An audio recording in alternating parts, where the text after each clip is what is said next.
Hello guys! Welcome back po ulit sa aking YouTube channel. So ngayon guys ay isi-share ko sa inyo yung ginagamit kong apps pang load dito sa aking sari-sari store. Mabagal lang yung apps kasi kapag inopen ko ay ikot-ikot lang, ang tagal ma-open. Pero ganun pa man ay malaking tulong ito sa aking sari-sari store. Sana nga ay magawa nito ng paraan ni Grocery na mapabilis yung kanilang apps para mas lalong gumanda. Kasi yung apps nila ay kompleto na, may load, may bills payment, may cash in, may pay sa supplier.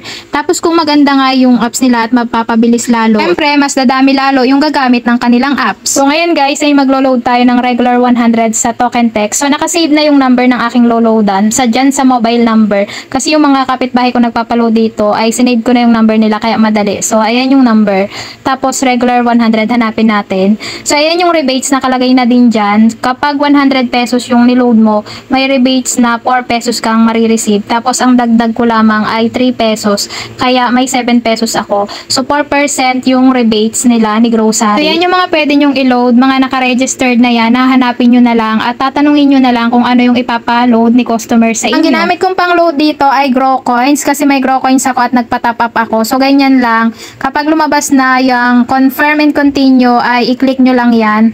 Tapos okay na. So mamimili kayo kung kayo ay may Grow Coins, pwede nyo gamitin ang Grow Coins. May 4 pesos kayong rebates. Tapos kapag ilista naman yung ginamit nyo ay piso lang yung marireceive nyong rebates. Minsan nakakagamit ako ng ilista kapag naubos yung aking Grow Coins. So yung ilista yung aking pinanloload. Pag lumabas na tong confirm payment, click nyo lang yan para maging successful na yung inyong niload. Kapag okay na yung niload ninyo, may lalabas doon sa pinakadulo na transaction success. Tapos nakalagay na rin doon yung rebates na inyong marireceive. Dadating din na message na i-load success. Tapos yung 4 pesos na rebates ay papasok yan sa inyong Grow Coins at pwede nyo rin siyang gamiting pang load ulit. Pag naubusan ako ng Grow Coins, itong inegosyo ang nagagamit ko pang load. So, kapag nagamit ko siya, ito yung resibo ko. Katulad yan, 230 yung nagamit ko sa load. So, nakalagay dyan kung kailan nyo babayaran. Tapos, nitong nakaraan, may 10 pesos lang akong nagamit sa load. Shipper ko yan binabayaran, kasabay ng order ko. Tapos, yung 230 ay sa March 5 ko pa siya babayaran. Wala namang interest yun kapag ang ginamit nyo ay ilista